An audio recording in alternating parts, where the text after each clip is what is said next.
Vamos lá? Bom, vamos em frente então, gente.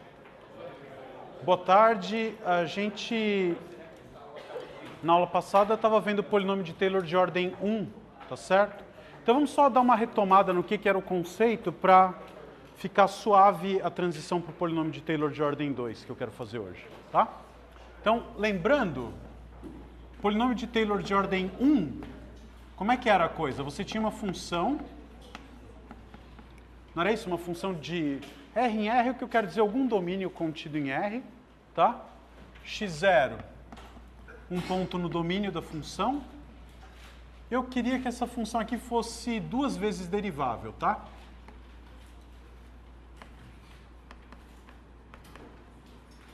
Tudo bem? Se ela fosse 2 vezes derivável, a gente conseguia construir um polinômio que tinha qual propriedade? Um polinômio de grau 1 que tinha qual propriedade? Ele tinha o mesmo valor que a função no ponto x0 e a mesma primeira derivada que a função no ponto x0, tá? Quem que ele era? O nosso velho conhecido, ele coincidia com a reta tangente ao gráfico no ponto x0, tá bom? A expressão que a gente tinha então era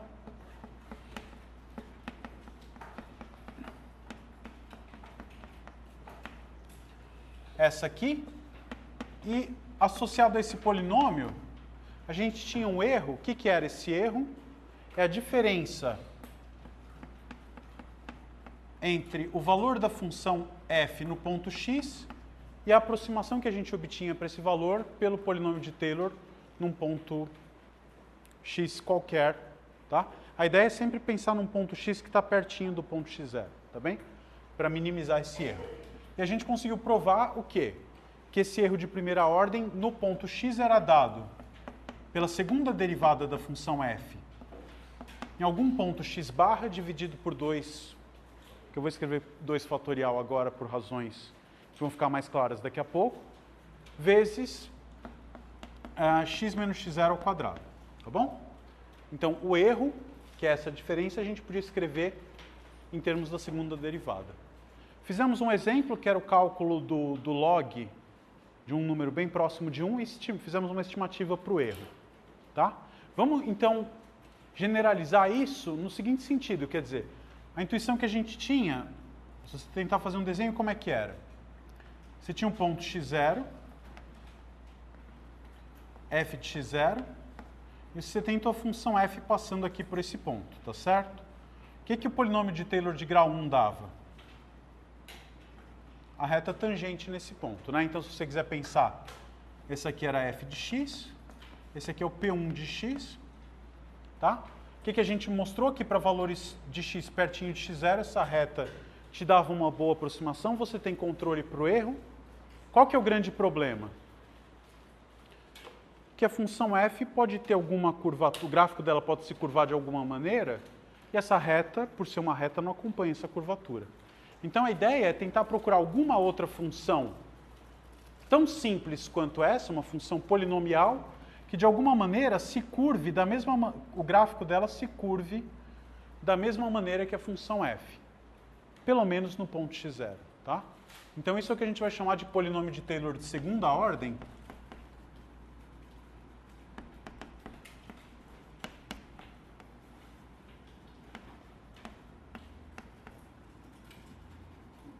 Qual que é a ideia? De novo, pega uma função f,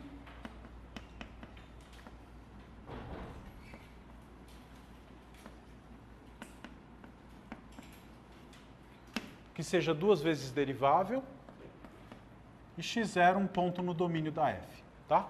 Eu vou querer construir um polinômio de grau 2, e todo polinômio de grau 2, uma vez determinado, fixado esse ponto x0, eu posso escrever ele como sendo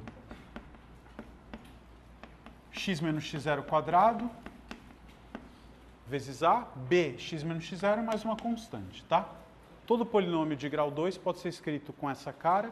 Essencialmente, é uma translação no eixo x, tá? Uma mudança de coordenadas. E eu vou querer que esse polinômio tenha qual propriedade? A primeira propriedade que eu quero é que o valor do polinômio no ponto x0 seja o mesmo da função, tá? Então é um polinômio de grau 2 que empata com o valor da função no ponto. O que mais que eu quero? Eu quero que ele tenha a mesma reta tangente que a função.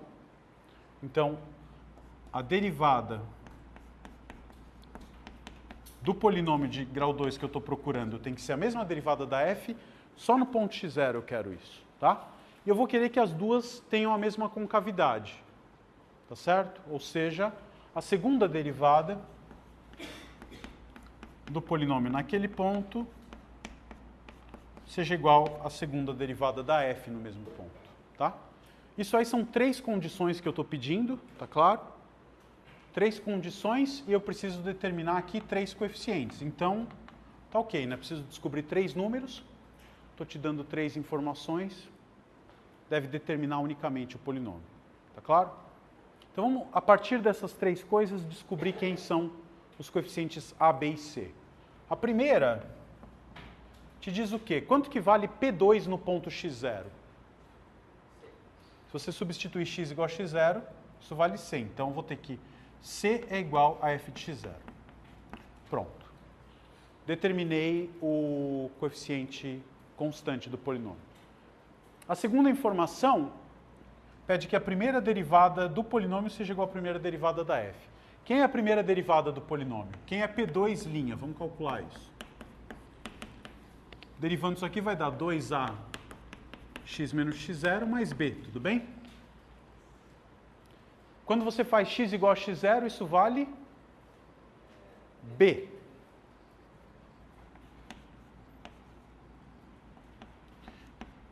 Eu quero então que b seja igual a f' de x0. Quando eu for derivar uma segunda vez, o que é a segunda derivada do P2? Quando você derivar isso aqui mais uma vez, você vai obter 2a, tá certo? Então, 2a vai ser igual a f duas linhas de x0 e, portanto, o coeficiente dominante do polinômio é f duas linhas de x0 sobre 2. Tá, então, em vista disso, como é que fica a carinha do teu polinômio P2? Vamos escrever em ordem crescente dos monômios, tá? Então, isso aqui vai ficar f de x0 mais f' de x0, x menos x0, mais f duas linhas de x0 sobre 2, x menos x0 ao quadrado. Olha para a expressão do P2 e compara aqui com a expressão do P1. O que você percebe? Que o P1, como você disse, está embutido aqui, né? Então, o polinômio de grau 2, polinômio de Taylor de grau 2, é o polinômio de Taylor de grau 1 mais um termo quadrático, que é exatamente esse aqui. Tá certo? Uma coisa que é importante, você não deve confundir, é que esse termo que é adicionado aqui, ele é muito parecido com o erro do polinômio de Taylor de primeira ordem. Qual que é a diferença? Ali, a segunda derivada está calculada no x0, e aqui é naquele ponto x barra. Quem que era esse ponto x barra aqui mesmo? Um valor desconhecido entre x0 e x. Tá? Por que ele é desconhecido? Porque é garantida a existência dele, mas você não sabe determinar. Quem garante a existência é o teorema de Cauchy. Tá bom? Então, esse vai ser o polinômio de Taylor de segunda ordem. E o erro é, de novo, a diferença entre o valor real da função no ponto x e o valor do polinômio P2 nesse mesmo ponto x. Tá? Então, se você quiser pensar, você tem aqui tua função. Tem um ponto x0. Esse é o polinômio de Taylor de ordem 1.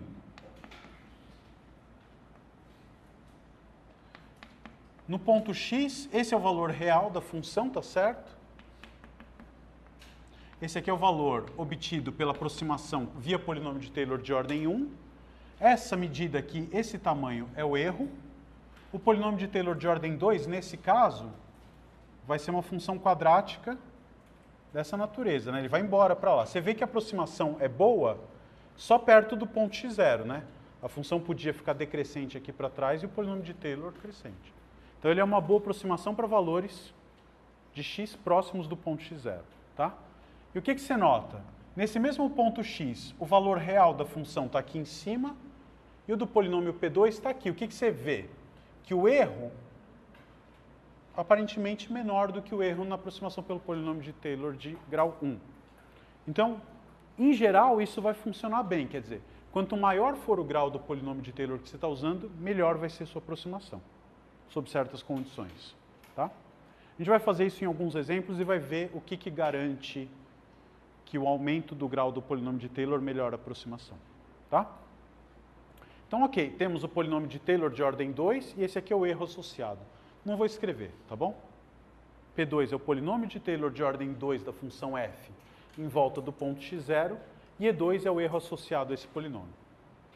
Tá? Tem algum jeito de controlar esse erro? Tem. A gente tem um teorema bem análogo ao anterior para o polinômio de grau 1. Como é que ele é?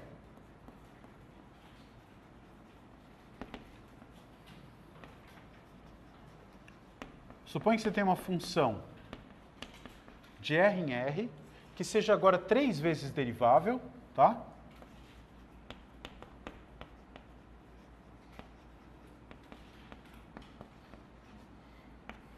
x0, um ponto no domínio de F.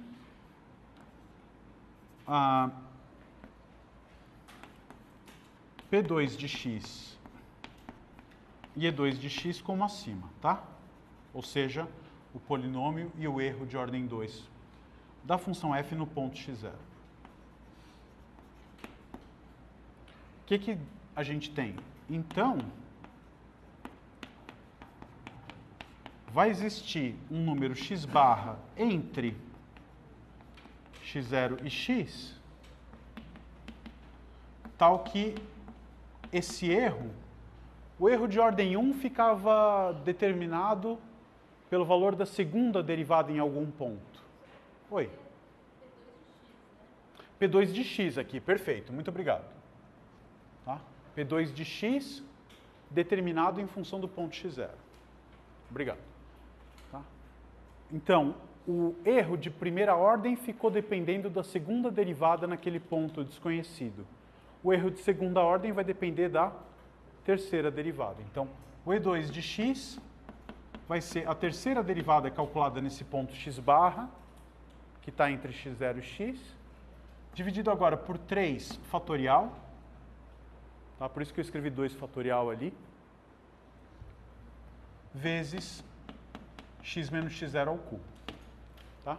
Então, você tem algum controle para o erro quando? Se a terceira derivada da função for limitada dentro desse intervalo, por exemplo, eu consigo dominar essa quantidade pelo quê? Pela distância entre o ponto que eu quero aproximar, o valor da função, e o ponto base, ali, o x0, o ponto onde eu conheço. Esse ponto x0 é um ponto onde tipicamente se conhece o valor da função f, esse ponto x é o valor próximo dele para o qual você quer aproximar a função. Tá certo? Como é que a gente demonstra esse teorema?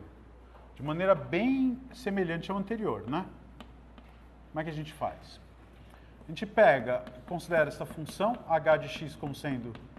No caso anterior foi x menos x0 ao quadrado, tá? Aqui a gente vai olhar para x menos x0 ao cubo. O que você pode dizer a respeito dessa função? Ela é contínua, derivável em toda a reta, tá certo? Um polinômio. Quanto vale h de x0? Zero. Vamos derivar a função h. Quanto vale?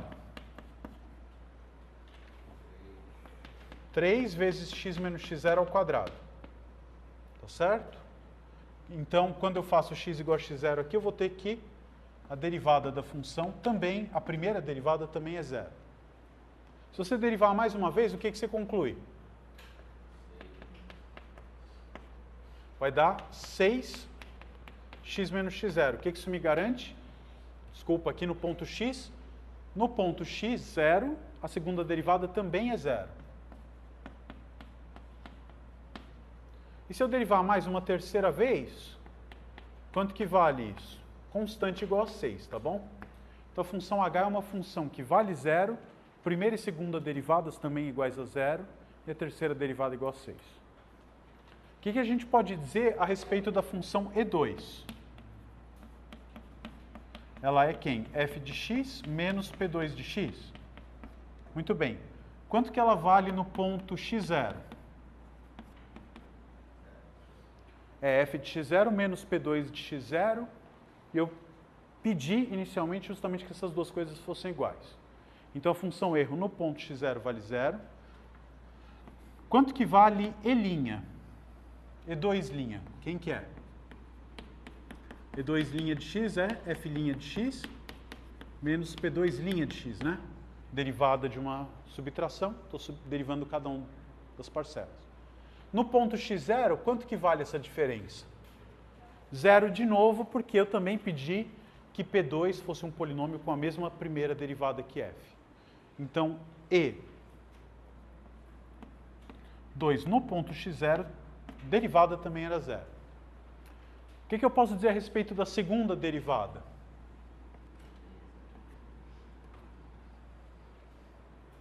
Também é 0 porque eu queria que a segunda derivada do polinômio da função fosse a mesma. E a terceira derivada, o que dá para dizer? Se eu derivar isso aqui mais uma vez, posso? Posso, né? Porque a função f, por hipótese, era 3 vezes derivável e P2 é um polinômio, pode derivar quantas vezes quiser. Então isso aqui vai dar o quê? A terceira derivada da f menos a terceira derivada do P2. Quanto é a terceira derivada do P2? P2 é um polinômio de grau 2, né? Então a terceira derivada é 0. Tá? Então isso aqui dá exatamente f3' de x. Então a terceira derivada da função erro é exatamente igual à terceira derivada da função f em qualquer ponto. Tá bom? E aí a gente usa o teorema de Cauchy agora, como fez da outra vez.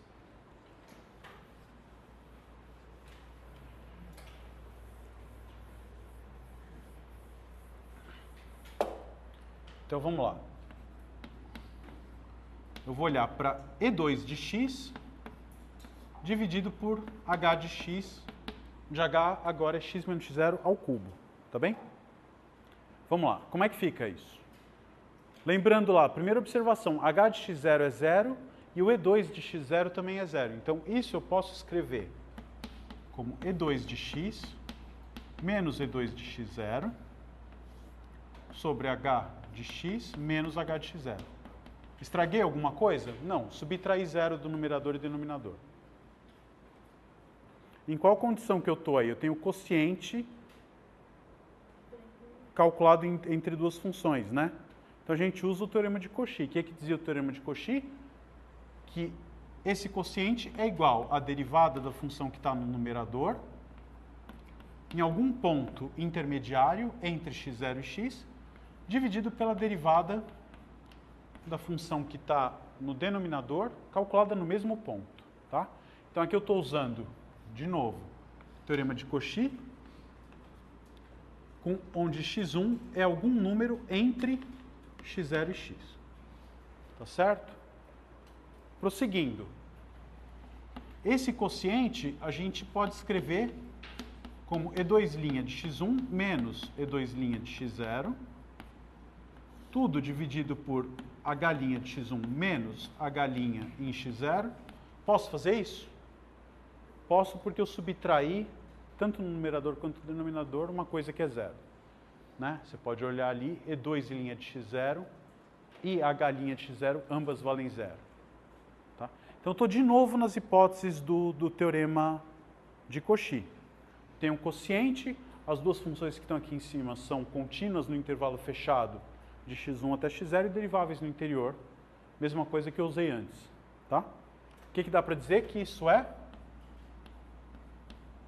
E, a derivada do numerador num certo ponto x2, dividido pela segunda derivada da função num certo ponto, no mesmo ponto x2. O que você acha que a gente vai fazer? De novo, né? Porque a segunda derivada, tanto da função h quanto da função e, valem 0 no ponto x0. Então dá para reescrever isso. Eu estou aplicando várias vezes o Cauchy. Aqui também veio de novo um teorema de Cauchy, né?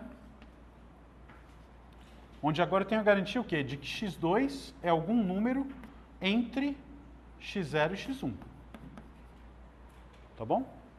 Podemos escrever isso.